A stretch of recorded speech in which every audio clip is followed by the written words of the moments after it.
If the domestic violence charges against Atlanta Falcons edge rusher James Pearce Jr. go to trial, his ex-girlfriend, Los Angeles Sparks forward Rickea Jackson, will be, quote, willing to testify against him, according to ESPN. This is a very complex situation that involves multiple felony accusations at this point. And to break this down and everything else, our buddy, co-host of College Football Enquirer, Stephen Godfrey, joins us now. You can see his great work on college football, but we're bringing you in for this first. A lot to unpack here. So where are you right now on the latest with this? This, I think, could be one of the more unique circumstances, cases, situations, whatever you want to call it, in the NFL's relationship with how it deals with domestic violence. I think this is going to potentially and honestly, hopefully change the way that the NFL receives this kind of incident and processes it. It's funny. It's a terrible situation, flat out. But I was talking to our producers on this show and talking with other people in sports media. Nobody really wants to talk about it right now, but I think it's something that really, really bears some scrutiny, even though we're in a process in the news cycle where everybody gets their day in court, right? Pierce's lawyers are talking about, hey, you've only heard one side of this. That's great. That's fine. And due process is a real thing, which I completely welcome. But also, I don't know how familiar you guys are with this story. Most of it happened on video, right? It happened on cell phone video as he was being detained by police. This is about as bad as a look as you could have for a professional athlete and their franchise. That's probably where we want to start. So I could ramble about this, but yeah, I welcome y'all's thoughts. And also, so you guys were at the Super Bowl, right? You guys were in San Francisco. Mm-hmm. You were in the Bay. This thing happens kind of underneath the biggest news cycle of the football year. It's interesting to me how this is going to play out and what kind of pressure is going to be applied on the league and on the Falcons specifically. And there should be pressure on the Falcons and on the NFL. But yeah. I do want to look at the Rickea Jackson side of this. The victim is, as we can see, Sparks star Rickea Jackson. Why is the WNBA side of this, in your opinion, so impactful and important here?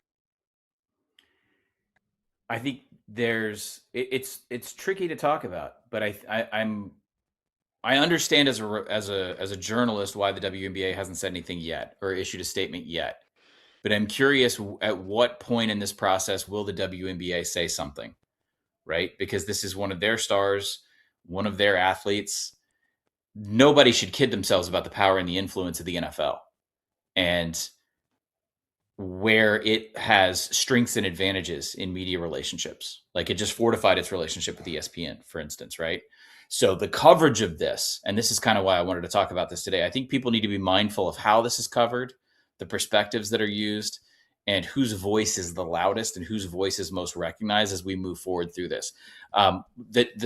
It's interesting to me early on that her representation has said she will absolutely testify. That is not always the case in DV, in domestic violence cases involving athletes or involving famous individuals.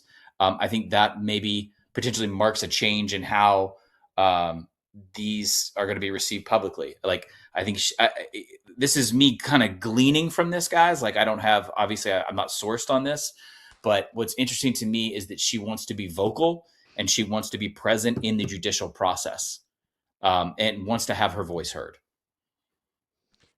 I should point out that the quote from his attorney, from Pierce's attorney, says, Mr. Pearce maintains his innocence and urges the public to understand that while allegations have the power to shape a narrative, that is hardly the full, complete story. We look forward to vigorously defending our client and remain confident that he will continue contributing positively to both his team and the community he serves so well. That was their counter statement. He's facing 5 different felony charges. The prison time in this stacks up, and I do mean prison time. So, Stephen, I think that's part of what has to be acknowledged here. Like, we always want leagues to speak. In my experience covering the NFL, Roger Goodell's going to wait until the legal process plays out and then have their investigation say what it has to say, because he never wants to underpunish. This is my thesis on it. Usually they let the entire legal process play out, and then he comes out and says, well, we've done our own investigation. Understanding that the legal process and the investigation of the NFL are 2 very different things. They have very different standards, and he can punish whenever he wants. Usually they let this play out. So I don't know like we all want to hear from Roger, but I also think that it's sort of the way that they usually do this, where they step back and they don't say anything, which is equally weird and at sometimes dangerous to me. That's CYA. Okay, Right. that's what that is. The league wants to cover their ass because they don't want to seem too punitive if something were to happen within the legal process. If they want to wait, that's fine. But I want to be clear about a couple things. When this occurred, the natural reflex among sports media was to say, all right, well, he's definitely getting that 6 games. You guys know what I'm talking about, right? Sort of that it's this like official, unofficial suspension for DV is like 6 games. Y'all, he may be in prison longer than the suspension if he's convicted of the stack of these felony charges. And I want to be clear if you're unfamiliar with this story. You have a domestic violence charge. He fought the cops. He hit a police officer with his car. He's accused of stalking as well.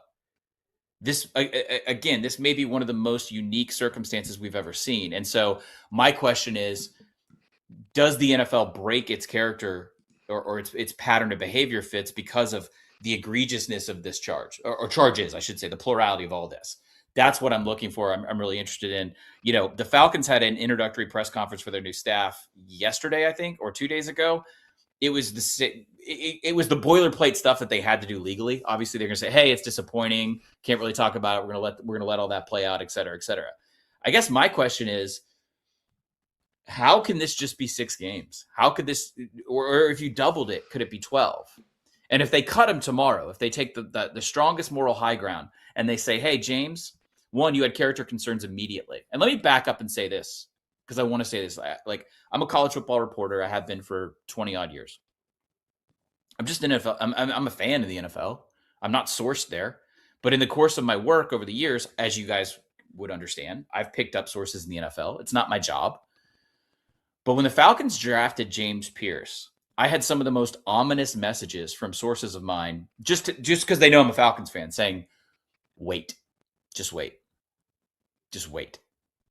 And I thought, and I had people reach back out to me who said that after this arrest occurred, you know, oh, they thought it would be guns and drugs.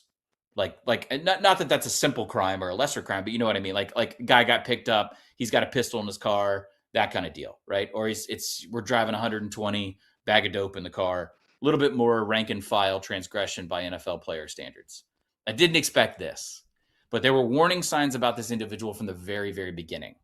So I'm curious if the NFL is going to get in front of this developing narrative, because this is going to be a story for a long time, right? Because just the legal process alone, let alone if the WNBA gets involved in any way, shape, or form, which I feel like as a human being they should. I just don't know how they're going to do that yet. But this is going to go on for a long, long time. Why wouldn't the NFL just say, hey, look, regardless of what plays out legally, you are under an obligation to represent the shield, right? You are under an obligation to compose yourself in a particular way. I think there's a gray area here, and I know the lawyers who listen to this and watch are probably going to argue against this, that regardless of what happens legally, this man put himself willingly in a stack of negative situations as a bad thing compounded. You guys know what I'm saying here? Like he has the initial dispute with her, right? She's going to go to the police. She's trying to run her off the road. She successfully contacts the police in Miami-Dade. He then prevents the police from doing their job, has a physical altercation with the police, and then needs 6-7 police to detain. There's steps in series here that I think, regardless of how this plays out in the courtroom, like what they plead down, does he get probation? Is he on, is it a 90-day sort of suspended sentence? Whatever. The league has to make an example here that is about decision-making and their public image. And I don't know if this is the most significant domestic violence incident that I can think of since Ray Rice, because he was caught on video. Like that incident was on video in an elevator. There was no arguing it. And so I'm curious what the league does here as we move forward. There are certain crimes that athletes can commit that I can forgive and say you're a good person that made a bad decision, that you did something Right. bad, and that is not an indictment on your character. This is not one of those things, because like you just said, all of the entire series of events shows a lack of character, a lack of judgment. This isn't the first time, though, that an NFL player has committed a crime that shows a clear lack of judgment. Antonio Brown threw a rock at an Amazon driver. Like, we Right. know all of these stories of gruesome and violent crimes that current or former NFL players have committed. So why is James Pearce different? Why should I believe that the NFL will approach this case with more dire circumstances or maybe more attention than they have in the past? Well, you don't have a reason to. I can't sit here and say they're going to be different about this. No, they're going to play defense as aggressively as they can, metaphorically speaking, because they want to sweep this away. In fact, they're probably, if I want to be really callous for a second, they're probably thrilled that it happened when it did, and not in a slower news cycle type inside the NFL calendar. Like, all that stuff was going on at the Super Bowl. We're getting ready for all that, and it kind of happened underneath with a team that didn't even make the playoffs. So they're probably happy about that. They have, Carolyn, they have no incentive to do any, like, you're dead on. They're almost certainly going to push for this to be as inconsequential as any of those other anecdotes. But I do think the public nature of this, the volume of felony charges, and the fact that key portions of this can't be disputed, and then adding on the fact that the victim is willing to testify and that the victim is a public figure and an athlete, this is going to push this into a territory that the NFL cannot use its mighty media apparatus to simply just kind of whitewash away. To that point, Godfrey, it feels interesting to me to see how the league handles this, because Jackson has a massive platform as a WNBA star, right? There is the opportunity, and they don't know what else is going to be unearthed. Part of the stalking charge, and I want to again stress this, just one of the 5 felony charges that are against him right now, Pearce right now, would result in a minimum prison sentence of 5 years. So we're talking about if he was found guilty on all the charges up against him, he's facing over 70 years worth of charges. Now, that'll get pled down, and we understand all of these things. But what we don't know yet, and I think where the NFL does have to be careful and very nervous, is part of the reason Jackson is willing to testify. She wants her story out there. There is a stalking portion of this in the charges. We don't know what other evidence she has on that, right? The NFL doesn't want to live in a situation where they put Pearce on the field, and then all of a sudden, that's when we start getting more videos of harm done, more pictures of harm done, more information regarding stalking. Like, without knowing the full breadth of what she has informationally, like, if I'm the NFL, I'm very afraid that no matter what I do here, if I put him back on the field and more evidence comes out, then I look awful. If I don't put him on the field, then I deal with the clapback from the NFL Players Association about not putting him on the field. Like, I understand why they're stuck here, but I do think that her platform forces Roger Goodell to handle this differently. Yes. And let me say this as a fan for a second. I think, like, I just got done talking about this on College Football Enquirer. Like, there are franchises in the NFL, and there's programs at the height of college football that stay bad for a reason. Okay. And it's ownership. In college football, we have boosters, and it's check writing and all that kind of stuff in NIL. And then in the NFL, if you show me a consistently bad, underperforming, or embarrassing franchise, I'll show you a bad ownership group, or an owner that's naive and then appointed an incompetent group of people underneath him to manage the franchise, which I think applies to the Falcons here. I am so sick and tired of this misapplication of the Moneyball theory in football. This individual had a healthy report on his personal nature. This individual was tagged correctly.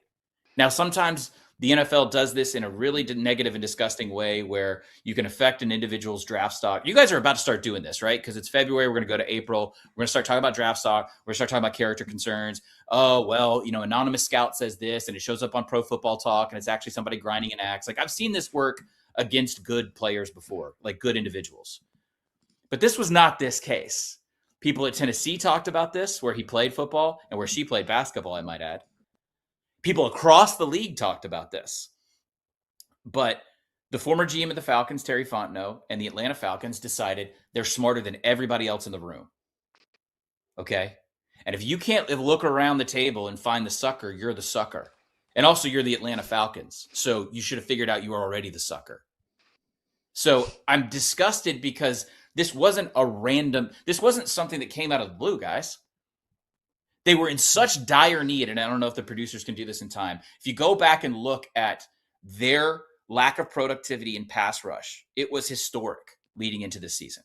Had been for years. They cycled through veteran defensive ends. They could not get production on third down. They were horrible against the pass the entire time that they had Arthur Smith, the end of the Dan Quinn era. They made this decision acting like they could see something in James Pearce that no one else could. And we see this mistake made over and over again because of the stakes in the NFL. But the difference here, it wasn't, hey guys, this wasn't a Michael Penix situation where you said, you know what, he's a really good quarterback. He's got a surgically repaired shoulder and a surgically repaired knee and all this other stuff. We're talking about an individual, they said, watch out. I'm trying not to cuss right now. Watch out. Okay? Red alarm. And they said, nah, it's fine. We got this. And it's this money ball idea that we're all smarter than the rest of the room. We're all smarter than the facts presented that persists in football at the professional level, at the high level of college, because there's so much money at stake. So as a fan, I would love to tell you guys I'm disappointed. And Fitz, like, I know you're a Raiders fan, so like God knows you've lived through your share of like ineptitude and just general dumbassery. But like I also lived through Michael Vick. And this is not Michael Vick for a number of reasons. One, we're talking about human beings. We're not talking about dogs. Okay? I got dogs running around this house. I'm not trying to make light of what happened. But I think a lot about Michael Vick now because I never thought he would play football again. He went to federal prison, guys. And then he was playing football for the Philadelphia Eagles. And he was supposed to be a franchise savior, a Michael Jordan type transformation for that franchise because he changed the way football was played. So James Pearce is not a generational founded, like he's not going to change the way football is played. But he was what, third for Defensive Rookie of the Year, second, I think, in the voting. 13 and a half sacks. Like he had an amazing rookie season, guys. And what scares me the most about this as a fan is I told other fans as soon as this happened, I was like, cut his ass. Hey, we can win 7 games with or without him, and we're going to suck for a while because that's our existence. But you know for a fact you'll be sitting here talking about somebody signing James Pearce if the Falcons cut him. No. You know for a fact someone else is going to do this.